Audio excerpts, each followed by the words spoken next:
علیکم. یقیناً آپ کا ٹائم ضائع نہیں ہوگا اس ویڈیو کو دیکھنے سے, آپ کے علم میں اضافہ ہوگا, کیونکہ یہ جو ویڈیو ہے آپ کو اس ویڈیو دیکھنے سے پتہ چل جائے گا کہ اہل تشیع اور آغا خانی یعنی کہ فرقہ اسماعیلی میں کیا فرق ہے. تو کون سا شیعہ ایسا ہوگا جو خود کو اہل سنت نہیں سمجھتا ہے؟ یعنی جو قرآن مجید ہے, قرآن جو آج ہمارے سامنے ہے, جی تو اس کو اسماعیلیہ اسی طرح مانتے ہیں جیسے یہ قرآن ہے, یعنی اس میں کوئی تبدیلی کے قائل نہیں ہے. وہ تو کفر کی بات ہے, قرآن میں کوئی تبدیلی کرے گا وہ تو کافر ہو جائے گا. سطر اس لیے سطر ہوتا ہے کہ اس کا امام اوپن, یہ دور سطر جو ہے حضرت, یہ اس کو تقیہ کہہ سکتا ہوں. بسم اللہ والصلاۃ والسلام علی رسول اللہ وآلہ وعلی. السلام علیکم ورحمۃ اللہ وبرکاتہ. امید کرتا ہوں آپ لوگ خیریت سے ہوں گے, پروردگار آپ سب کو اپنے حفظ و امان میں رکھے. ناظرین کرام, جیسا کہ آپ جانتے ہیں کہ میں بین المذاہب ہم آہنگی انٹرفیتھ ہارمنی پہ کام کرتا ہوں. میرا نام مفتی فضل ہمدرد ہے, اور ہم یہ چاہتے ہیں کہ سمجھنا چاہتے ہیں کہ پاکستان میں رہنے والے مختلف مذاہب اور مسالک کے لوگ, ان کے کیا عقائد و نظریات ہیں, تاکہ ہم آپس میں پائے جانے والی غلط فہمیوں اور دوریوں کا خاتمہ کر سکیں, ایک دوسرے کو جان سکیں. جب اجنبیت ختم ہوگی تو ہماری قربتیں بڑھیں گی, اور جو نفرت کے جو جذبات ہیں ان کا خاتمہ ہوگا. زیادہ سے زیادہ ہم ایک دوسرے کو جاننا چاہتے ہیں, اور اس کا فائدہ یہ ہے کہ مسلمانوں کے درمیان میں پائی جانے والی جو غلط فہمیاں ہیں اس کا ازالہ اور خاتمہ ہو سکے, اور وطن عزیز اور دنیا بھر کے اندر مسلمان جہاں جہاں بھی رہتے ہیں, ان میں جتنے بھی مسالک ہیں, فرقے ہیں, گروہ اور سیکٹس ہیں, ان کے جو اصل عقائد اور نظریات ہیں وہ انہی کی زبانی ہمیں معلوم ہو سکے. جیسا کہ آپ جانتے ہیں دوستو کہ میں مختلف مذاہب اور مسالک کے اسکالرز اور ان کے علماء سے ملاقات کرتا ہوں, اور انہی کی زبانی ان کے جو عقائد اور فیتھس اور نظریات ہیں وہ آپ تک پیش کرنے کی کوشش کرتا ہوں. آج تک میں نے جن بھی مذاہب اور مسالک کے علماء اسکالر سے ملاقات کی ہے, آپ لوگوں نے اسے بہت سراہا ہے, جس کا نتیجہ آج ہمارے سامنے یہ ہے کہ ہمارے نوجوان وہ سوچ رہے ہیں اور دوسروں سے سوالات کر رہے ہیں تاکہ ہم حقیقت کی دنیا تک پہنچ سکیں. ملت اسلامیہ سنی اور شیعہ کے اندر ڈیوائیڈ ہے, پھر شیعہ کے اندر بھی مختلف اسکول آف تھاٹس ہیں, اثنا عشریہ ہیں, اسماعیلیہ ہیں. اسماعیلیہ کے حوالے سے ہمارے ہاں بہت سارے سوالات ہیں, خود میرے ذہن میں بھی بہت سارے سوال ہیں. میں یہ چاہتا ہوں کہ دوستو پہلے آپ کو بتاتا چلوں کہ اس گفتگو کا مقصد یہ ہے کہ جو کچھ بھی ہے وہ ہم انہی سے سوال کریں, اور ان کے جوابات جس طرح سے وہ اسماعیلی اپنے عقائد و نظریات رکھتے ہیں وہ آپ تک پہنچانے کی کوشش کروں, تاکہ اگر کسی کے ذہن میں سوال یا غلط فہمی ہے تو وہ اس سوشل میڈیا کے پلیٹ فارم کو استعمال کرتے ہوئے خود سے ہی وہ جاننے کی کوشش کریں. اسماعیلیوں کے حوالے سے ہمیں بہت کم معلومات ہیں, اس لیے میں نے کوشش یہ کی کہ کسی ایسے اسماعیلی اسکالر سے ملاقات کریں جو ہمیں بھرپور طریقے سے اسماعیلیت کے بارے میں بتا سکے. آج ہمارے ساتھ جو شخصیت موجود ہے اسماعیلی اسکالر ہیں ڈاکٹر فقیر محمد ہنزائی صاحب. میں ان کا تعارف انٹروڈکشن آپ کے سامنے پیش کرنا چاہتا ہوں. یہ اسماعیلی اسکالر ہیں اور انہوں نے میگل یونیورسٹی کینیڈا سے اسلامک اسٹڈیز میں پی ایچ ڈی کی ہوئی ہے, اور institute of Ismaili studies London کے ساتھ 1980 سے لے کر 2011 تک انہوں نے کام کیا ہے, اور یہ مختلف کتابوں کے ٹرانسلیٹ بھی کر رہے ہیں. خاص طور پر ناصر خسرو صاحب جو اسماعیلیزم کے اندر ایک بڑا نام ہے, ان کی کتابوں کا ترجمہ بھی کر رہے ہیں, اور اسی طرح انہوں نے شمرنگ لائٹ کا ترجمہ کیا ہے, اور جو ناصر خسرو کی گشائش اور رہائش کا جو ترجمہ ہے وہ IIS یعنی انسٹیٹیوٹ آف اسماعیلی اسٹڈیز سے وہ شائع بھی ہو چکے ہیں. تو اس کا یہ تعارف بتانے کا مقصد یہ ہے کہ ہم اسماعیلیزم کو, اسماعیلیت کو انہی کی شخصیت سے جاننا چاہتے ہیں, اور میرے جو سوالات ہیں وہ میں آپ کے سامنے بھی رکھوں گا اور ان سے جواب حاصل کرنے کی کوشش کریں گے. حضرت آپ کا بہت بہت شکریہ کہ آپ نے وقت دیا ہے, اور میں آپ کا تہہ دل سے مشکور ہوں. جناب عالی قدر مفتی صاحب, تو آپ کی تشریف آوری ہمارے لیے باعث سعادت ہے, اور یہ وقت کی بہت بڑی ضرورت ہے جو آپ کام کر رہے ہیں.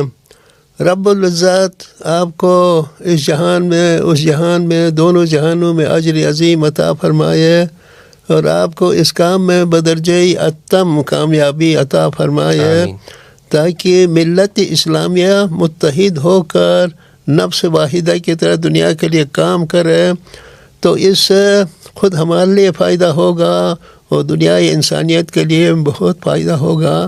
اس کے لیے ہم نہایت ہی شکر گزار ہیں کہ آپ یہاں پر تشریف فرما ہو چکے ہیں.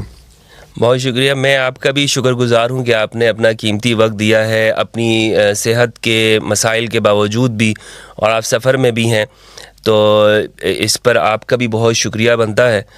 میں اگر آپ کے سامنے سوال رکھنا چاہوں، کیونکہ میں ایک اسٹوڈنٹ کی حیثیت سے آپ کے سامنے یہاں پر حاضر ہوا ہوں، میں یہ چاہتا ہوں کہ آپ ہمارے دیکھنے والوں کو یہ بتائیں، کیونکہ بہت کم لوگ جانتے ہیں کہ اسماعیلیت کیا ہے. ہمارے ہاں تو آغا خانی کے نام سے جانے جاتے ہیں. کیا سب سے پہلے تو یہ جاننا چاہیں گے کہ اسماعیلیت ہے کیا؟ What is اسماعیلزم؟ اوکے، میری گزارش یہ ہے کہ اسماعیلی مذہب میں جو اصل عالم ہے وہ آن حضرت صلی اللہ علیہ وآلہ وسلم حضرت محمد مصطفیٰ کی اولاد سے ان کا جو دنیا میں جانشین ہے، عالم ہمارے مذہب میں صرف وہی ہے.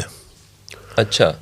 اور پھر اس عالم کا کام یہ ہے کہ دوسروں کو تعلیم دے، اور تعلیم ان کو ملتی ہے جو اس کی فرمان برداری، جو اس کا جو مرتبہ ہے، منصب ہے، جو اس کو تسلیم کرتے ہیں.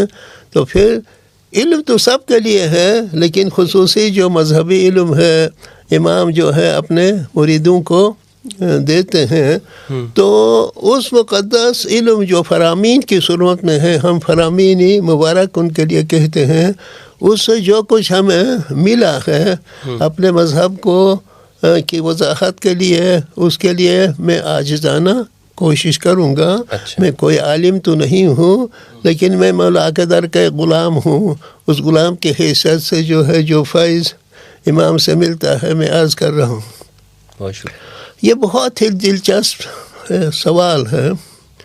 قربان جائیں آپ سے کہ سب سے پہلے ہم سب مسلمان ہیں، اسلام ہمارا مذہب ہے. اس کے بعد جب آن حضرت حیات تھے، اس زمانے میں نہ کوئی شیعہ تھا، نہ کوئی سنی تھا، نہ اور کوئی مذہب تھا. من قال لا الہ الا اللہ محمد الرسول اللہ فہو مسلم، کہ جس نے لا الہ الا اللہ محمد الرسول اللہ پڑھا وہ سب مسلمان ہیں. آن حضرت کے بعد کچھ اختلافات ہو گئے، اس کی وجہ سے آہستہ آہستہ ایڈیشنل ٹائٹلز ملتے گئے. اچھا. اصل ٹائٹل مسلمان ہیں، ہم سب مسلمان ہیں، خواہ وہ سنی ہے یا شیعہ ہے یا جو کسی اور مسلک کا. آج کل نہیں، یہ بہت سی چیزیں پیدا ہو گئی ہیں. ہم سب ابتدائی طور پر مسلمان ہیں. لیکن کیا ہوا اس کے بعد، خاص کر جب خلافت کا مسئلہ مولانا علی تک پہنچا، اس وقت امیر معاویہ نے مخالفت کی.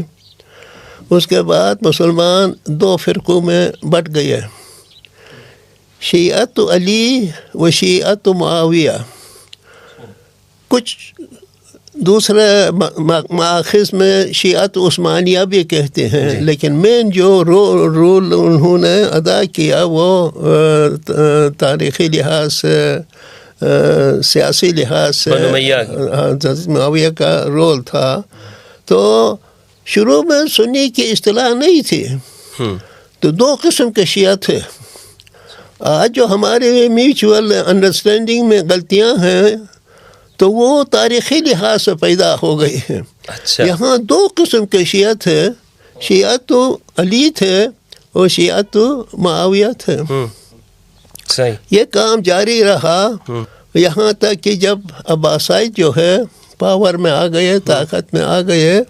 اس کے بعد انہوں نے بنی امیہ کے ساتھ جو سلوک کیا، اس کے بعد شیعت و معاویہ میں کسی کی ہمت باقی نہیں رہے کہ خود کو معاویہ کا شیعہ کہے. اچھا. لیکن شیعان علی اپنی جان پر کھیل کر جو ہے ظلم اور ستم ان پر بھی بہت ہوا، بائن ہما ان کا ٹائٹل باقی رہا. اور اس کے بعد بنی امیہ نے ایک خوبصورت اصطلاح نکالی.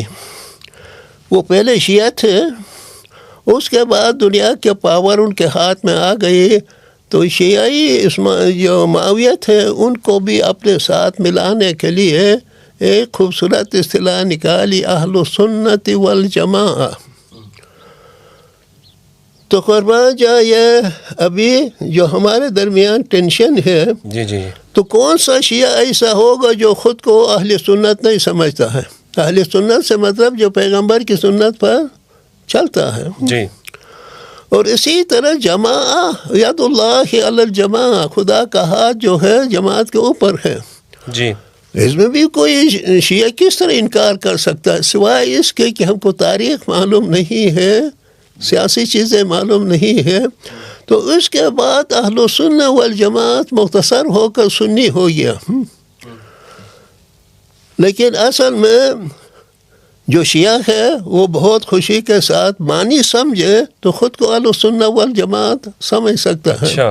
اور تاریخی لحاظ سے جو اہل سنت والجماعت ہے، جو شیعہ معاویہ سے آ کر یہ نام بدل گیا ہے، وہ بھی خود کے لیے شیعہ کوئی بری بات نہیں ہے، شیعہ ایک پارٹی کا نام ہے.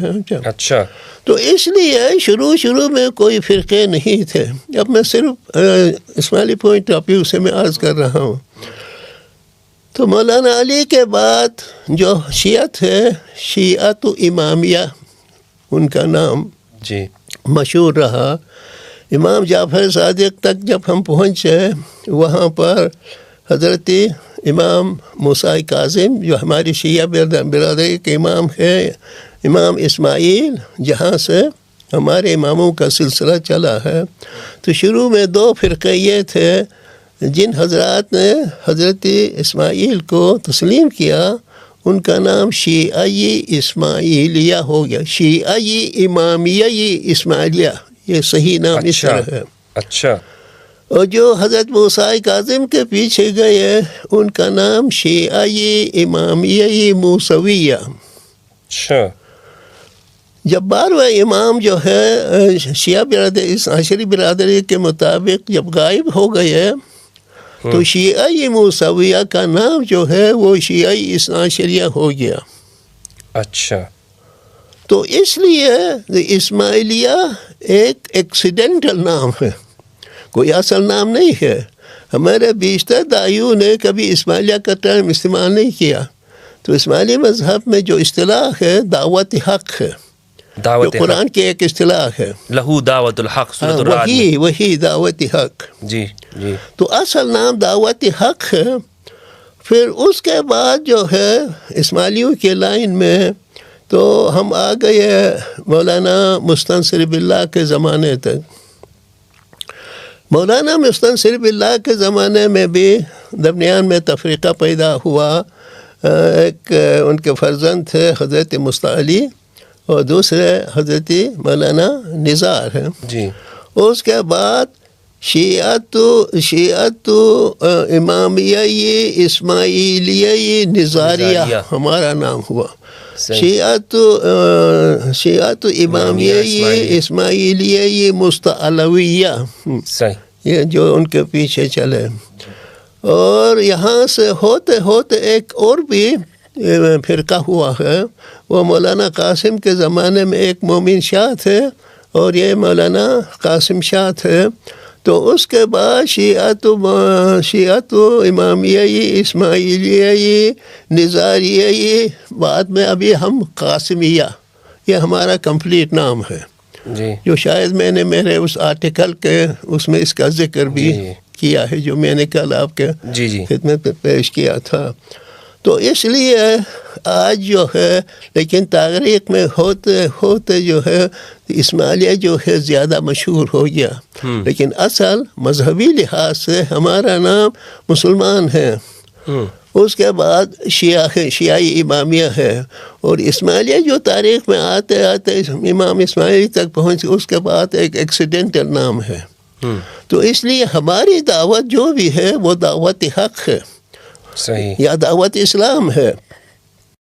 یعنی یہ جو میں آپ کی گفتگو سے جو بات سمجھ میں آئی ہے مجھے، کہ اصل تو سب میں مشترک ہے، یعنی خواہ وہ شیعہ اثنا عشریہ ہوں یا دوسرے ہوں، شیعہ تو سب ہیں، لیکن جو آپ کا اصل نام ہے وہ دعوت حق، جو دعوت حق ہے. ہمارے دعوت داعیوں اسلام. نے دعوت حق کی اصطلاح استعمال کی ہے.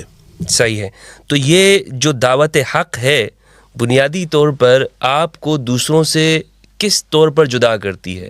یعنی وہ کون سی باتیں ہیں کہ اگر میں یہ جاننا چاہوں کہ یہ شخص اسماعیلی ہے، یہ ان چیزوں کو مانتا ہے؟ جہاں تک اصل کی بات ہے، اصل میں جو ہم نے ڈسکس کیا کہ اس کے اندر کوئی اختلاف نہیں ہے.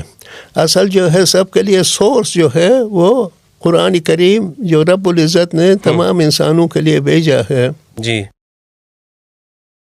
تو اس کے ماننے والے شیعی حضرات بھی ہیں، سنی حضرات بھی ہیں، اسماعیلی حضرات جو ہیں وہ سب جو ہے ایک ہی اصل کو ماننے والے ہیں.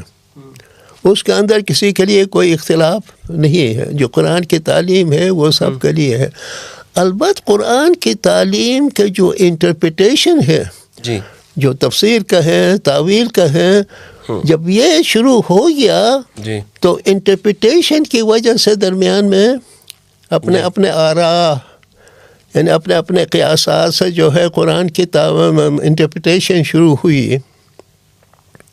یہاں سے اختلافات کا سلسلہ شروع ہوا. اور جہاں تک ہماری انڈرسٹینڈنگ ہے تو قرآن کریم میں سورہ نمبر 3 یعنی سورہ آل عمران اور آیت نمبر 7 میں آپ دیکھتے ہیں کہ قرآن کے اندر 2 قسم کی آیات ہیں، آیات محکمات ہیں اور متشابہات ہیں. اور قرآن کریم خود فرماتا ہے کہ متشابہات کی تعویل صرف اللہ تبارک و تعالی جانتا ہے. اس کے بعد راسخون فی العلم ہے. اب راسخون فی العلم کے بارے میں شیعہ مذہب اور سنی مذہب میں اختلاف ہے. تو سنی مذہب کے لیے سب نہیں کہ جو ہمارے یوسف علی، جناب یوسف علی کا جو انگلش ٹرانسلیشن ہے اس میں جو فٹ نوٹس ہے اس میں بھی آپ دیکھتے ہیں، کہتے ہیں کہ سنی مذہب میں سے بھی کچھ حضرات جو ہے تعویل کو مانتے ہیں. اور شیعہ مذہب میں تو کلی طور پر شوافی مانتے. تعویل جو ہے وہ سب سے پہلے تعویل، تنزیل اور تعویل دونوں کا مالک جو ہے خود پیغمبر ہے. لیکن پیغمبر کا جو مرتبہ چھو وہ تعویل کے نہیں، وہ تنزیل ان کا کام تھا. یہ آپ ایک جو حدیث ہے، انا صاحب تنزیلی و علی صاحب تعویل، یہ تاریخ الخلفاء میں بھی کس نے لکھی ہے؟ یہ کوئی مصری تھے ہمارے، تاریخ الخلفاء جس نے بھی لکھی ہے. اور المستدرک بہت سی جگہوں میں جو ہے احادیث کی کتابوں میں کہ مولانا مرتضی علی کے بارے میں یہ مشہور ہے کہ ایک مرتبہ پیغمبر کا جوتا جو ہے اس کا تسمہ ٹوٹ گیا تھا. بالکل، یہ ہمارے ہاں صحیح روایت ہے. یہ ہے نا، بہت میں روایت میں ہے کہ پیغمبر نے خاصف النعل کی جو خاصف النعل، جی جی. اب یہ آپ نے یہ سوال و جواب کی بات کی ہے، یہ اس زمانے سے شروع ہے. تو سوال کرنا جو ہے قرآن کا میں فرض ہے. فَاسْأَلُوا أَهْلَ الذِّكْرِ إِن كُنتُمْ لَا تَعْلَمُونَ. جی. جو بات سمجھ میں نہیں آتی ہے، جن کو علم دیا گیا ہے ان سے پوچھا جایا. اور متضالی جو ہے اپنے زمانے میں پیغمبر کے بعد ان کے پاس تو کوئی ان کے مقابلے کے کوئی نہیں تھی. تو پیغمبر میں ان کے شان میں فرمایا انا دار الحکمت وعلی بابها، انا مدینۃ العلم وعلی بابها، فمن اراد العلم فلیأت الباب. جس کو علم چاہیے وہ دروازے کے ذریعے سے جو شہر میں داخل ہو جائے. تو اس لیے جب یہ قرآن کی انٹرپریٹیشن، ان کی تفسیر شروع ہو گئی تو ہمارے یہاں پیغمبر کے بعد قرآن کی تفسیر اور تعویل جاننے والے مرتضالی ہیں. اچھا. اور مرتضالی فرماتے تھے سلونی قبل ان تفقدونی، پوچھو مجھ سے جو آپ پوچھنا چاہتے ہیں. تو سب کا اقرار تھا کہ صحابہ میں سے کوئی دوسرا شخص ایسا نہیں تھا جو یہ اعلان کرے کہ جو آپ پوچھنا چاہیں پوچھیں. تو اس لیے اب یہ ثابت ہو گیا کہ شیعہ مذہب کے یہاں تعویل کرنے کا جو حق ہے پیغمبر کے بعد اس کے جانشین کو ہے، اس کے وسیع کو ہے، جو اسماعیلی اصطلاحات میں اساس بھی ہم کہتے ہیں، یعنی امام مختصر ہیں۔ تو تعویل کرنے کا جو حق ہے وہ ہر کسی کو نہیں ہے۔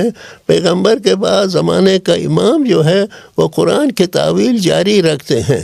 البتہ قرآن کی تعویل ایک جاری اور ساری عمل ہے۔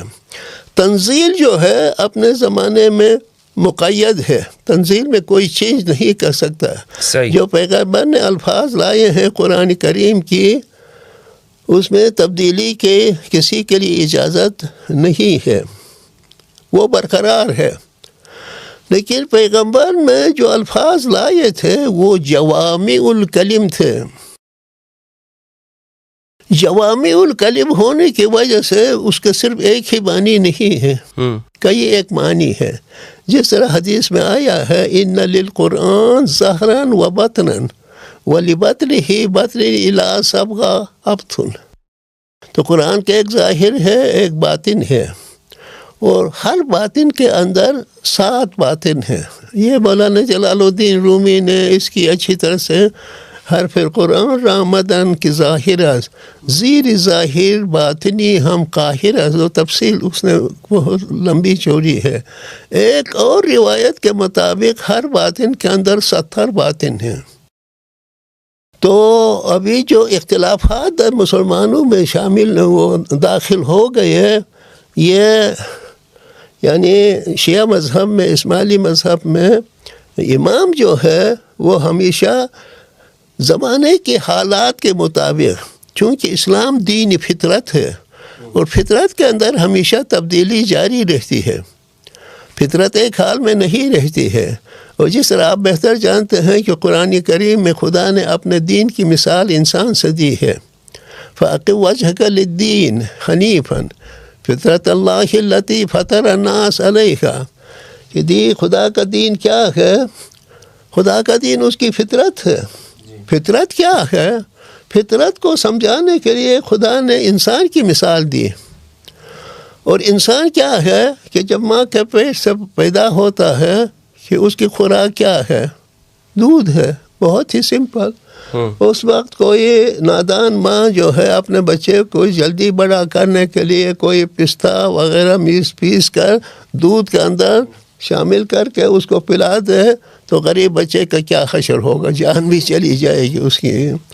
تو اس لیے تبدیلی جو ہے، جس طرح انسان جو فطرت کا نمونہ ہے اس کے اندر تبدیلی ہے، تو دین جب پیغمبر لاتا ہے وہ بھی فطرت کے مطابق جو ہے ترقی کرتا جا رہا ہے۔ اور اس ترقی کے اندر پہلی جو شکل ہے وہ بدل جاتی ہے، دوسری شکل پیدا ہوتی ہے۔ جس طرح بچہ جو ہے آہستہ آہستہ جوان ہوتا ہے، پھر اس کے بعد ادھر عمر ہوتی ہے اور پیری تک پہنچ جاتا ہے۔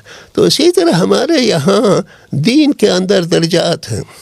اچھا، شروع میں جو ہے ہم تنزیل پر زور دیتے ہیں، اور وقت کے ساتھ جس طرح کل میں عرض کر رہا تھا کہ وہ شگوفہ جب پیدا ہوتا ہے، شگوفہ ہمیشہ اپنے حال پر رہے تو اس سے کسی کو کتنا فائدہ ہوگا؟ کچھ بھی فائدہ نہیں ہوگا۔ اب قدرت نے اس کے اندر جو طاقتیں رکھی ہیں، ان کے ظہور کے لیے اس کو ایک لمبے پروسیس سے گزرنا ہوتا ہے۔ تو لمبا پروسیس کیا ہوگا؟ یہ شگوفہ جو موسم بہار کے شروع میں نکلتا ہے، بتدریج وہ پھول میں بدل جاتا ہے۔ پھول کی پتیاں کتنی خوبصورت ہیں، لیکن وقت آنے پر یہ خوبصورت پتیاں جو ہیں زمین پر گر جاتی ہیں۔ جہاں بھیڑ بکریاں ہوتی ہیں اچھی طرح سے ان کو کھاتی ہیں، جہاں نہیں ہے تو وہ ویسے ہی سڑ جاتی ہیں۔ پھر پھول جب بدل جاتا ہے تو یہ خوبصورت پتیوں کی شکل بھی بدل جاتی ہے، اسے کچا میوہ ہوتا ہے۔ کچا میوہ یا ترش ہوتا ہے یا تلخ ہوتا ہے۔ یہ ترقی کرتے وقت کے ساتھ جو ہے یہ ترشی اور تلخی جو ہے شیرینی میں بدل جاتی ہے۔ میوہ شیرین ہو گیا، پک گیا۔ یہ بھی منزل آخری نہیں ہے، اس کے اندر ایک گٹھلی پیدا ہوتی ہے۔ گٹھلی کے اندر مغز ہے، مغز کے اندر تیل ہے، تیل کو آگ لگایا جائے تو وہ تیل جو ہے وہ نور کے اندر بدل جاتا ہے. تو ہمارا ایک عظیم دائی ہے سیدنا المعید فی الدین الشیرازی، جس کے 800 مجالس ابھی تک باقی رہی ہیں. تو وہ کہتا ہے ایک مجلس میں النور اصل الوجود، کہ نور جو ہے وہ وجود کا اصل ہے، بنیاد ہے. وہاں سے جو ہے یہ کائنات بنی ہے، خدا کے نور سے کائنات بنی ہے. جب صعودی اور نزولی جو یعنی پروسیس ہے، نور سے جب چیزیں نیچے آتی ہیں تو ہوتے ہوتے ہوتے یعنی جمادات تک پہنچ جاتی ہیں. پھر جمادات سے جب ترقی کا وقت آتا ہے تو نور سے جمادات سے نباتات میں، نباتات سے حیوانات میں، حیوانات سے انسانات میں، انسانات سے روح القدس یعنی کامل انسانوں میں بدلتے ہوتے ہوتے کوئی جو ہے اتنی ترقی کرتا ہے کہ فنا فی اللہ کے مقابلے تک پہنچ جاتا ہے، تو اس کا روحانی سفر ختم ہو جاتا ہے. اس لیے قرآن کریم میں جو ہے احسن تقویم کا تصور ہے اور اسفل سافلین کا تصور ہے. اور یہ روح جو ہے ان دونوں درجات کے اندر خدا کی خدائی میں وَكُلُّ شَيْءٍ فِي فَلَكٍ يَسْبَحُونَ، کوئی چیز ختم ہونے والی نہیں ہے. خدا کی خدائی کبھی ختم ہونے والی نہیں ہے. اس کی نہ ابتدا ہے نہ انتہا ہے. وہ بیک وقت هو الاول والآخر والظاہر والباطن ہے، وہ ایک ایسی طاقت ہے. تو اس لیے جو میں عرض کر رہا ہوں، تو جو اختلافات جو ہے ہمارے یہاں لوگوں کو کافی حیرت اس بات پر ہوتی ہے کہ ہمارے یہاں ریجڈیٹی نہیں ہے، سختی نہیں ہے. کیونکہ پیغمبر نے جو لایا تھا اس کے بعد کیا تبدیلی آئے گی، اس کا کنٹرول کس طرح کیا جائے، اس کے لیے امام مقرر کیا. صحیح ہے. تبدیلی تو آئے گی لیکن امام کے کنٹرول میں آئے گی. اچھا، تو حضرت آپ نے یہ فرمایا ہے کہ اصل جو اختلاف ہے وہ تعویل کا ہے، یعنی تفسیر کا ہے. تو میں یہ سمجھنا چاہتا ہوں کہ آپ نے یہ بھی فرمایا کہ تنزیل میں کوئی تبدیلی نہیں ہے. جی نہیں. یعنی آپ اصل دین میں تبدیلی نہیں مانتے یا مانتے ہیں؟ اصل دین میں اصل دین جو ہے وہ تو خدا کا نور ہے. اللہ نور السماوات والارض، اس کے نور نے زمین آسمان کو گھیر لیا ہے، اور اس کی ہر لفظ میں، ہر کلمے کے اندر جو ہے وہ نور ہے. جوامع الکلم کے اندر جتنے نور ہے. آپ دیکھتے ہیں کہ جب پیغمبر کا قلب مبارک پر جب نزول ہوا، ایک تجلی تھی، جب ملائکہ نے حدود نے جب حضرت جبرائیل میکائیل ان کے ذریعے جب وہ ہوتا تھا، تو وہاں تک پیغمبر پر دل پر جب قرآن نازل ہوا وہ ایک نورانی تجلی کی شکل میں تھا. اب یہ پیغمبر کا کام تھا کہ جس سوسائٹی میں وہ پیدا ہوتے ہیں اسی قوم کی زبان میں لوگوں کو وہ سمجھائے. پیغمبر کے اندر یہ بھی طاقت ہوتی ہے کہ وہ اگر عرب میں پیدا ہوا تھا کہ آن حضرت کل ایران جا کر وہاں دعوت دیتے ہیں تو ایران والوں کو قرآن فارسی میں سمجھاتے ہیں. عرب والوں کو چونکہ زبان عربی تھی اس لیے عربی میں فرمایا. اس لیے انبیاء جو آئے ہیں کسی کی ہبرو ہے، کسی کی سریانی ہے، کسی کی عبرانی ہے، وہ زبانیں جو ہیں، لیکن جو اصل جو روح ہے، جو تائید ہے، جو وحی ہے، اس کی ایک نورانی شکل ہے. وہ نورانی شکل ہر پیغمبر کو ملتی ہے، اور وہ پیغمبر اپنے قوم کے لحاظ سے وہ زبان استعمال کرتے ہیں. تو اس میں کوئی تبدیلی کی بنیاد پاسبل ہی نہیں ہے. یعنی جو قرآن مجید ہے، قرآن جو آج ہمارے سامنے ہے، جی جی، تو اس کو اسماعیلیہ اسی طرح مانتے ہیں جیسے یہ قرآن ہے، یعنی اس میں کوئی تبدیلی کے قائل نہیں. یقیناً اس میں کیا شک ہو سکتا ہے؟ وہ تو کفر کی بات ہے. قرآن میں کوئی تبدیلی کرے گا وہ تو کافر ہو جائے گا، یہ ہم بھی مانتے ہیں. صحیح. لیکن جو ہے تنزیل اپنی طرح رہے گی، لیکن تنزیل کے اندر جو 7 باتیں یا 70 باتیں ہیں وہ تو رہے گی. اس کی تعویل کرتے کرتے جو ہے وہ تعویل بدلتی رہتی ہے، تنزیل نہیں بدلتی ہے. اور تعویل کا سلسلہ جو سورہ اعراف میں ہے، هل ينظرون الا تاویلہ، یوم یاتی تعویلہ، یہ یاتی میں جو مضارع ہے، فعل مضارع ہے، اس کے اندر دونوں حال کے معنی بھی ہیں اور مستقبل کے معنی بھی ہیں. تو ہماری انٹرپریٹیشن کے مطابق جو یاتی میں حال کا تعلق ہے وہ حاضر جامع، الحاضر الموجود جو اسماعیلی مذہب میں ہے، تو حال کا تعلق حاضر جامع سے ہے. لیکن حاضر جامع میں آج جو چیزیں ہوتی ہیں ضروری نہیں ہے کہ کل جو امام آئے گا وہ اس کو فالو کرے. وہ امام اپنے زمانے کا مختار ہے، یہ امام اس زمانے کا مختار ہے. تو اس لیے مولانا علی نے جو تعویلات دی تھی، ضروری نہیں ہے کہ پریزنٹ ہمارے جو موجودہ امام ہے مولانا شاہ رحیم الحسینی وہ اس کو ایگزیکٹلی فالو کرے، یہ بات نہیں ہے. اچھا، یہ امام اپنے زمانے کے تقاضے کے مطابق ہدایت کریں گے. مولانا علی نے اپنے زمانے کے مطابق ہدایت انہوں نے فرمائی. صحیح ہے. یہ ہمارا عقیدہ. تو یہ جو اسماعیلیہ کا ایک نام پڑا ہے الباطنیہ، جی، اس نام کو اسی تعلیمات کی وجہ سے کہا جاتا ہے کہ آپ لوگ تعویل کو اصل قرار دیتے ہیں. جو اصل بات کیا ہے، باطنیہ تو اسماعیلیوں نے بنایا نہیں ہے. اچھا، والاول والآخر والظاہر والباطن ہے. اور دوسرے جو ہے گناہوں کے بارے میں کہتے ہیں ایک مومن کو چاہیے کہ وہ ظاہری گناہوں سے بھی بچے، باطنی گناہوں سے بھی بچے. یہ باطن کا تعلق تعویل سے ہے. جس طرح تنزیل ہے وہ ہمارے نزدیک ظاہر ہے، اس کے معنی.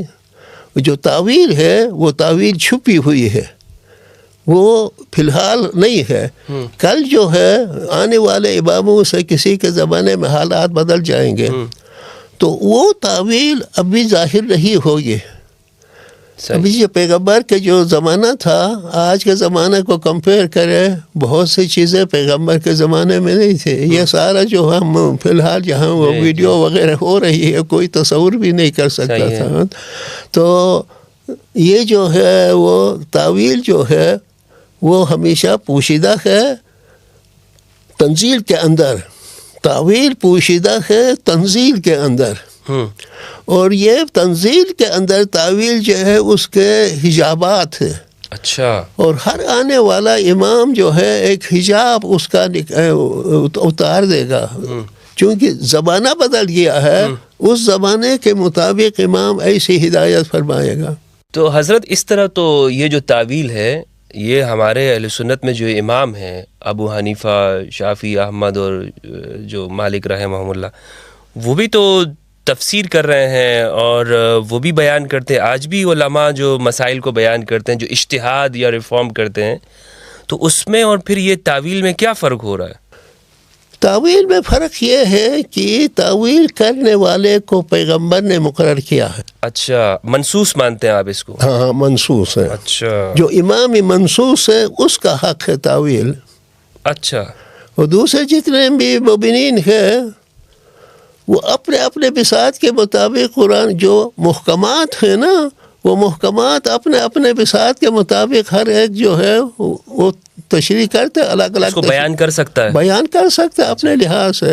لیکن جو تعویلات میں حقائق پوشیدہ ہیں یہ وہ وہاں تک رسائی نہیں ہوتی ہے کہ ان کے پاس منسوس نہیں ہے کہ پیغمبر جو تھا خدا نے بھیجا اور اس کا جو جانشین جو ہے، جس طرح آپ دیکھتے ہیں یا ایھا الرسول بلغ ما انزل الیک من ربک وان لم تفعل فما بلغت رسالتہ.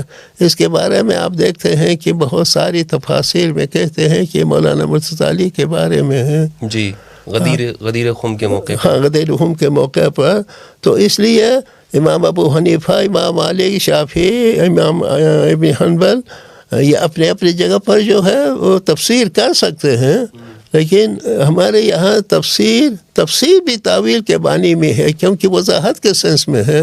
لیکن یہاں قرآنی جو لفظ تعویل جو ہے وہ بہت ہی اہم ہے.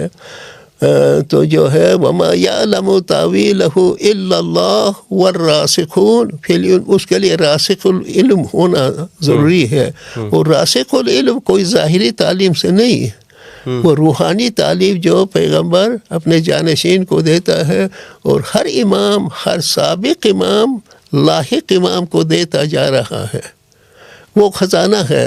یعنی علم کا خازن جو ہے، تعویل کا خازن زمانے کا امام ہے، اور یہ وہ دنیا کو چھوڑتا ہے، اپنے جانشین کو یہ دیتا ہے.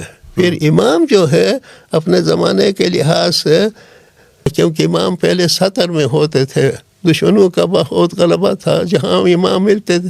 22 اماموں کو، ہمارے اماموں کو شہید کیا گیا ہے تاریخ میں. کتنے اماموں کو؟ 22. اچھا. آخری امام مولانا خلیل اللہ تھے ایران میں. اچھا. تو اس لیے ایک سطر، اس لیے سطر ہوتا ہے کہ اس کا امام اوپن. یہ دور سطر جو ہے حضرت، یہ اس کو تقیہ کہہ سکتا ہوں؟ تقیہ یا ایک لحاظ سے کہہ سکتے ہیں، یا ایک لحاظ سے تقیہ وہی ہے، یعنی اپنے آپ کو چھپا کے رکھنا. اس میں کچھ فرق ہے. اچھا، فرق. تقیہ ایک دور ہے. مثلا ابھی موسم سرما ہے، جاڑے کا موسم ہے، تو جاڑے کے موسم کی وجہ سے اس کے اندر پھول نہیں کھلتے ہیں، تو اس کی خصوصیات الگ ہیں اور بہار کی خصوصیات الگ ہیں. سطر میں یہ باتیں ہیں. لیکن تقیہ جس صورت میں بھی ہو، اپنے جان بچانے کے لیے کوئی ڈیوائس استعمال ہو سکتا ہے. لیکن دور کا تعلق جو ہے وہ نیچر میں جس طرح تبدیلی ہے، کبھی جو ہے پتھر جو ہے کس طرح گرتے ہیں درختوں سے، اور پھر کس طرح اگتے ہیں. موسم سرما میں تو بالکل درخت ننگے درنگے ہوتے ہیں. جیسے ہی موسم بہار نزدیک آتا، سورج کی گرمی اور روشنی نزدیک آتی ہے، اس سے پھول کھلنے لگتے ہیں. پھر بر وقت اس وقت میوہ بھی نہیں ہوتا ہے. میوہ لگنے کے لیے اور یہ ادوار کا ایک ایسی خاصیت ہے. تو ادوار کے لحاظ سے بھی پھر دین کے اندر تعلیم بدل جاتی ہے، کیونکہ موسم بہار میں جو لباس ہوگا الگ ہوگا، موسم گرمی میں لباس ہوگا الگ ہوگا، سردیوں میں جو ہے بہت لباس جو ہے بہت لباس الگ ہوگا.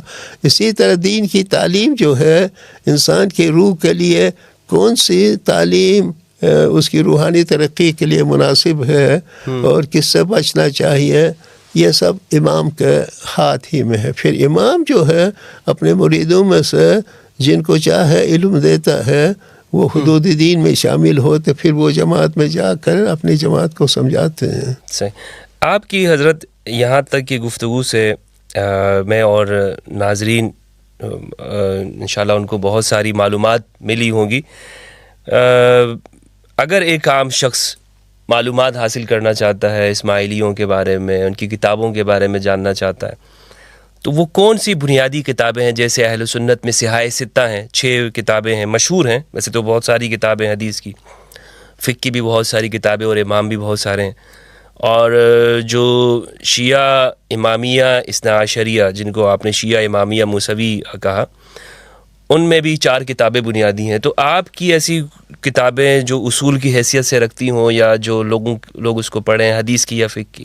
ہمارے یہاں صرف قرآن کریم ایک ہی کتاب ہے، اور اس کے ساتھ امام ہے، کوئی دوسری کتاب نہیں ہے. اچھا. ہاں، امام جو ہے وہ جس چیز کی ضرورت ہے قرآن کے اندر، تبیان لکل شیء، قرآن کے اندر تو سب کچھ ہے. وہ چونکہ زندہ امام ہے، وہ زندہ امام وہاں سے زندہ تعلیم دے گا، تو اس لیے ہمارے لیے کتابوں کی ضرورت نہیں پڑتی ہے. تو کتابوں کی ضرورت کب ہوئی؟ جب پیغمبر نے رحلت کی، اور اس کے بعد جن حضرات نے امام کو مانا، کبھی کتابوں کی ضرورت نہیں پڑی. اور جہاں امامت کا انکار کیا گیا پوچھنے کے لیے، تو پھر لوگوں میں اپنی تفسیر شروع ہو گئی. اختلافات ہو گئی ہے. پھر اپنے پوائنٹ آف ویو کو ثابت کرنے کی خاطر احادیث جمع ہو گئی، اور احادیث آپ جانتے ہیں کہ متفق علیہ تو بہت ہی تھوڑی ہیں. اختلافات اس میں زیادہ ہیں، اختلافات زیادہ ہیں، متفق بہت کم ہیں. جی جی جی. تو ہمارے یہاں سوائے قرآن کریم اور اس کے بعد ائمہ طاہرین کی ذریعے سے جو احادیث کا سلسلہ ہمارے یہاں روایت، ان کی روایت کے مطابق جو پیغمبر کی احادیث ہیں، اپنے زمانے میں جس طرح پیغمبر نے قرآن کو انٹرپریٹ کیا، لیکن قرآن کی زبان ایسی ہے، براہ راست قرآن کو جاننے والے نہیں ہوتے ہیں، اس لیے خدا نے قرآن کے ساتھ استاد کو بھی بھیجا، ٹیچر کو بھی بھیجا، معلم کو بھی یزکیہم ویطہرہم ویعلمہم الکتاب والحکمہ۔ ہاں، آپ دیکھتے ہیں وہ معلم تھے وہ۔ تو پیغمبر نے اپنے زمانے کے لحاظ سے تشریح کی، جس طرح آپ بہتر جانتے ہیں کہ ترمذی میں جو آیت ہے انکم فی زمان، آپ ایک ایسے زمانے میں ہیں کہ میں نے آپ کو جو تعلیم دی ہے اس سے 10% بھی آپ نے چھوڑ دیا تو آپ ہلاک ہو جائیں گے، لیکن ایک وقت ایسا آئے گا کہ 90 کو 100 سے 90 کو چھوڑ کر 10 پر آپ عمل کریں تو آپ کو نجات ملے گی۔ لوگ سمجھتے ہیں کہ لوگوں نے چھوڑ دیا ہے، چھوڑ دیا کی بات نہیں ہے، شکل بدل گئی ہے اس کی۔ جس طرح جو شگوفہ ہے، شگوفہ کی شکل پھول میں ہوئی، پھول سے کچے میوے میں، کچے میوے سے پکے میں ہوتے ہوتے جو ہے بالآخر کس طرح وہ نور تک پہنچا ہے۔ پیغمبر نے جو علم لایا تھا کسی نے بھی نہیں چھوڑا ہے، وہ ہمارے یہاں اس کی شکل بدل جاتی ہے۔ اچھا، بالکل اسی طرح آپ مانتے ہیں کہ جس طرح وہ اپنے زمانے میں تعلیمات تھی، یعنی رسول نے جو کچھ دیا، ما آتاکم الرسول فخذوہ وما نہاکم عنہ فانتہوا، بالکل وہی ہے، رسالت پر مکمل یقین رکھیں۔ ہاں، رسالت کی وجہ سے امامت ہے، رسالت نہ ہو تو امامت کس کی؟ رسول کے جانشین کی حیثیت سے امام ہے، رسول نہ ہو تو امام کہاں سے ہوگا؟ صحیح۔ لیکن یہ ہماری جو ہے نا مخالفت لوگوں نے ہم کو اتنی بونڈی شکل میں پیش کیا ہے کہ لوگ اس کو سمجھنے لگے واقعی اسماعیلی ایسا ہے۔ اسماعیلی مذہب ایسا نہیں ہے۔ قرآن کریم جو کلمہ طیبہ جو ہے، وہ جو کلمہ ہے مسلمان عام پڑھتے ہیں، قربان جائے اس کے بغیر کوئی مسلمان کس طرح ہوتا؟ ہمارا کنسٹیٹیوشن ہے، امام نے ہمارے لیے کنسٹیٹیوشن دیا ہے، اس کے شروع میں کلمہ طیبہ کا ذکر ہے۔ اچھا، لا الہ الا اللہ محمد الرسول اللہ جو ہے۔ تو آپ کے پاس کوئی کاپی ہے تو آپ دکھا دیجئے۔ جی جی، سب سے پہلے جو ہے کلمہ طیبہ کا ہوتا ہے۔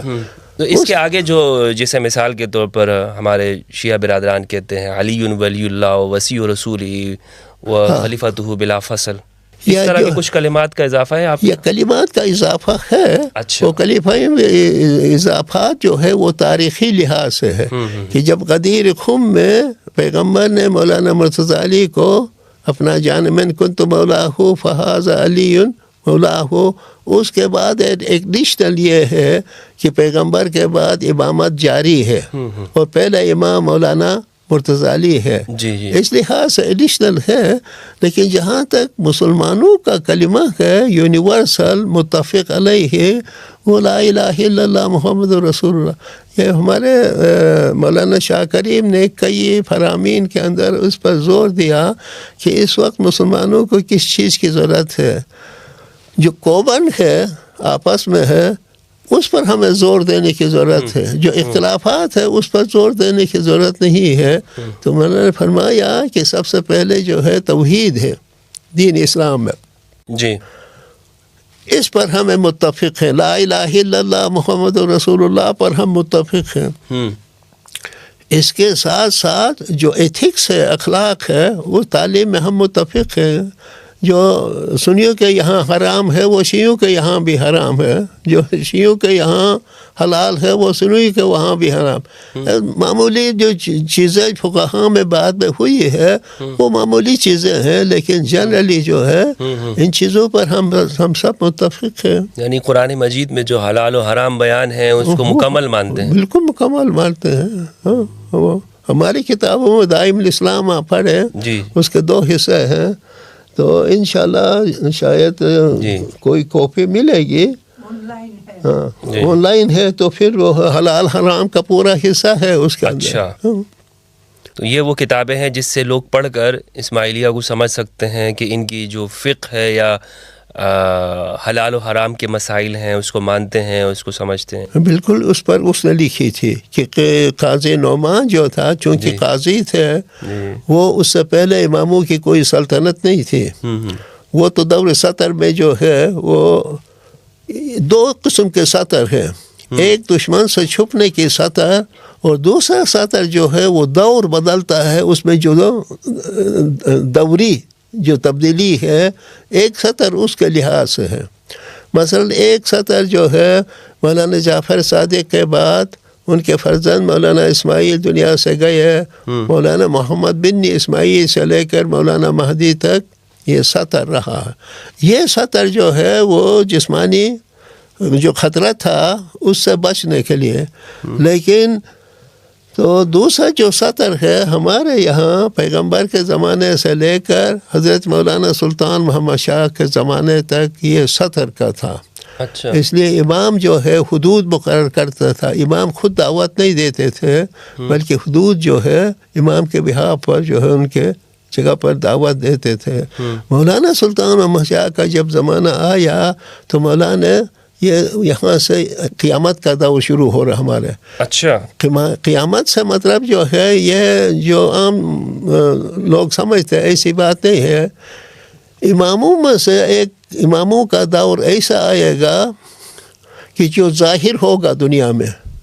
تو مولانا سلطان محمد شاہ نے فرمایا یہ آخری زمانہ ہے۔ ویسے بھی جو ہے درجات کی بات ہے، ظاہری تعلیم میں بھی آپ دیکھتے ہیں کہ پرائمری سے لے کے یونیورسٹی تک جو ہے جو درجات ہیں، تو دین کے اندر سکھانے کے لیے بھی ایسے درجات ہیں، سب کا مرتبہ ایک ساتھ نہیں ہوتا۔ کیا ہے قرآن کریم میں وسجد وقت نہیں، اس کے ساتھ تلک الرسل فضلنا نہیں وہ جو ہے قرآن کریم میں جو استجیبوا للہ وللرسول اذا دعاکم لما یحییکم تو یہ یحییکم میں کیا ہے کہ جب پیغمبر اور امام کو استجابت کرتے ہیں، عام روحانی جو روح ہے اس سے ایک بلندتر روح ان کو مل جاتی ہے۔ اچھا، یہ امام کی تعلیم سے، پہلے امام پیغمبر ہے، پیغمبر امام کو دیتا ہے، پھر امام جو ہے یہ حدود جو مقرر کرتے ہیں ان کے لیے دیتا ہے، پھر وہ یعنی لوگوں کے مراتب کے لحاظ سے ان تک پہنچا دیتے ہیں۔ ان کی روحانی زندگی ہوتی ہے، وہی روحانی زندگی، لیکن اس کے لیے ظاہری شکل تو وہی رہے گی، لیکن روحانی زندگی ایک پوشیدہ چیز ہے اندر ہے، یعنی باڈی تو تبدیل نہیں ہوتی، وہ روح کو اس کو نئی زندگی۔ یقیناً صحیح ہے۔ یہ روح جو ہے جس طرح علم، جب پرائمری اسکول میں ہم داخل ہوتے ہیں کتنا ہمارا علم ہوتا ہے، آپ جو ہے اتنے مراتب تک پہنچ گئی ہے تو شکل تو وہی رہتی ہے، تبدیلی جو ہے روح کے اندر ہوتی ہے۔ تو یہ حدود دین جو ہے لوگوں کو ایسی تعلیم دیتے ہیں کہ ان کی روحانی ترقی ہوتی ہے۔ صحیح ہے۔ تو غدیر میں جو اعلان ولایت ہوا تھا، غدیر میں جو اعلان ولایت امام علی کا ہوا ہے، وہی ولایت کا جو سلسلہ ہے وہ آج تک آپ کے اماموں میں چلا آ رہا ہے، یعنی ان کی ولایت کا اقرار کرنا ہے، ماننا ہے ان کو، لیکن لوگوں کی فہم، فراست، سمجھنے کی جو صلاحیت ہے اس کے لحاظ سے وہ تعلیم دیتے ہیں۔ جیسے ہی زمانہ بڑھتا ہے اسی طرح امام کا نور بھی دنیا میں کام کرتا ہے، کہ جس طرح قرآن کریم میں ہے، قرآن کریم میں کون سے ہے، یطفئون نور اللہ، یریدون یطفئوا نور اللہ بافواہہم وَيَأْبَى اللَّهُ إِلَّا أَن يُتِمَّ نُورَهُ وَلَوْ كَرِهَ يُتِمَّ نُورَهُ، یعنی خدا کا نور مکمل ہوتا جا رہا ہے۔ تو اصل میں خدا کا نور کوئی مکمل ہونے کی چیز نہیں ہے، لیکن لوگوں کے جو درجہ زمانہ بدلتا ہے اس کے لحاظ سے مولانا علی کے زمانے میں جو نور تھا وہ تو اصل میں تو وہی ہے، لیکن دنیا میں عمل کرنے کے لحاظ سے آنے والے اماموں کے زمانے میں وہ نور زیادہ کام کرتا ہے، اور یہ خاص کر مولانا پھیلتا گیا، بڑھتا گیا۔ ایسا ہی مولانا سلطان محمد شاہ نے کیوں فرمایا، آخری زمانہ ہے. جی. مولانا سلطان محمد شاہ 7 سال 9.5 مہینے کی عمر میں تخت امامت پر بیٹھ گئے اور انہوں نے جو تاریخ میں کام کیا آپ اندازہ کر سکتے ہیں کہ اس سے پہلے کسی امام نے ایسا کام نہیں کیا. یہاں تک کہ فاطمی سلطنت تھی اس زمانے میں ویسا کام نہیں ہوا جو کام مولانا سلطان محمد شاہ نے کیا. اس کے بعد مولانا کریم نے جو دنیا میں کام کیا تو ابھی بابو کے زمانے میں وہ خداوندی نور زیادہ آشکار ہوتا جا رہا ہے. فاطمی دور میں تو 250 سال تک حکومت رہی ہے مصر کے اوپر. ہاں اس میں بھی ایسا کوئی نہیں دنیا حکومت کی. اس کے باوجود جو امام کا جو اثر دنیا میں رہا مولانا سلطان محمد شاہ اس نے سب کے لیے جو ایران میں جو آتش پرست برادری تھی ان کے لیے کیا. دنیا میں مسلمانوں اپنے ساتھ برادری جو انڈیا میں تھی اس کے ساتھ ساتھ اپنے جماعت کے ساتھ پوری برادری کے لیے انہوں نے کام کیا. اور مولانا شاہ کریم نے بھی پوری دنیا انسانیت کے لیے کام کیا. تو جو یونیورسٹیز یہ کالجز اکیڈمیز یہ مولا بناتے گئے ہیں تو ہمارے سمجھ کے مطابق یہ اماموں کا نور اس وقت زیادہ کام کر رہا ہے. اچھا میں یہ آپ کا وقت میں نے کافی لے لیا ہے. کچھ چند سوالات ہیں بس مختصر طور پہ میں پوچھنا چاہوں گا. جو بنیادی عقیدے ہیں مثال کے طور پر ایک اللہ کو ماننا, ایک رسول کو, عقیدہ رسالت ہے, قیامت ہے, حشر نشر ہے, یہ دنیا دوبارہ سے ختم ہو کر پھر اٹھنا ہے, جینا ہے, تمام پچھلی کتابیں ہیں, ان سب کو جو اسماعیلیت ہے اس میں بطور عقیدے کے مانا جاتا ہے یعنی اس کو یقیناً مانا جاتا ہے لیکن تعویل کی صورت میں. تعویل کی صورت میں ان سب کی تعویل ہے وہ امام کرے گا. وہ امام کے پاس مثلاً آپ دیکھیے خدا فرماتا ہے وَاعْتَصِمُوا بِحَبْلِ اللَّهِ جَمِيعًا وَلَا تَفَرَّقُوا. ایک آیت ایسی بھی ہے اقیموا الصلاۃ وآتوا الزکوٰۃ. کتنی سیدھی سادی ہے, اس میں کسی کو پوچھنے کی ضرورت نہیں ہوتی. اب یہ خدا کی رسی کیا ہے؟ ظاہر میں کوئی چیز نہیں ہے کہ آپ جا کر جو اس رسی کو مضبوطی کے ساتھ پڑھیں. یہاں تعویل کی ضرورت ہوتی ہے کہ یہ جو تعویل کیا ہے وہ امام دے گا. نہیں تو آپ نے دیکھا تفسیر میں کتنی اس کی الگ الگ انٹرپریٹیشنس ہے. یہ رسی کیا چیز ہے. اور دوسرا الم تر کیف ضرب اللہ مثلا کلمۃ طیبۃ کشجرۃ طیبۃ اصلها ثابت وفرعها. وہ ترجمہ کرتے وقت لوگ جڑیں کرتے ہیں, کوئی شاخیں کرتے ہیں. قرآن کے اندر شاخوں کا اور جڑوں کا کوئی ذکر نہیں ہے. ایک ہی شاخ ہے اور ایک ہی جڑ ہے. یہ کیسا درخت ہے؟ تؤتی اکلہا کل حین. یہ 24 گھنٹے میوہ دیتا 12 مہینے. ایسے آیات کی تعویل کی ضرورت ہوتی ہے. تو اس میں جو ہے وہ الگ الگ ہے. کوئی اپنے لحاظ سے تعویل کو سرے سے مانتا ہی نہیں ہے, وہ اپنے تشریح کرتا ٹھیک ہے اپنے مقام پر. یہ تعویل کا تو ہمارے ہاں ذکر ہے, یعنی ایک اہل سنت کے ہاں بھی ہمیں یہ چیز ہمارے اس میں نظر آتا ہے. صحیح روایات ہے مستدرک میں اور دوسری کتابوں میں کہ مولا علی نے اپنے دور کے بارے میں فرمایا کہ انی قاتلت علی التعویل کما قاتل رسول اللہ علی التنزیل, کہ میں تعویل کے اوپر قتال کر رہا ہوں جس طرح کہ رسول اللہ نے, میرے بھائی نے, وہ تنزیل کے اوپر مشرکین سے قتال کیا. کیونکہ مولا علی نے خوارج تھے وہاں سامنے جو, تو وہ بھی کلمہ پڑھتے تھے. اب سوال تو یہی پیدا ہوا کہ پھر آپ کیسے ان سے قتال کر رہے ہیں؟ تو آپ نے فرمایا کہ میں تعویل کی بنا پہ کر. تو تعویل ہمارے ہاں باقاعدہ ایک سبجیکٹ کی شکل میں احادیث کے اندر اس کی صورت نظر آتی ہے. لیکن اسماعیلیہ میں یعنی آپ کی پوری تقریر سے اور گفتگو سے میں یہ سمجھاؤں کہ یہ ایک پورا چیپٹر ہے, یعنی جس کی بنیاد اساس یہی ہے, اس پر پوری اسماعیلیت قائم ہے. تعویل کے بغیر کوئی قرآن کو صحیح طور سے نہیں سمجھ سکتا ہے ہمارے یہاں. جی. اس لیے امام کی ضرورت ہے, اس لیے ایک ٹیچر کی ضرورت ہے کہ جس طرح خود پیغمبر کے زمانے میں تنزیل جو ہے وہ پیغمبر نہ ہوتا تو کون تنزیل لوگوں تک پہنچا دیتا. اسی طرح تو پیغمبر کے بعد جو تعویل جو ہے جس طرح آپ نے ارشاد فرمایا یہ مولانا علی کا کام تھا, تو پھر اگر مولانا علی کے وقت تک محدود ہوتا تو پھر تعویل کا کام بہت ہی محدود ہوتا.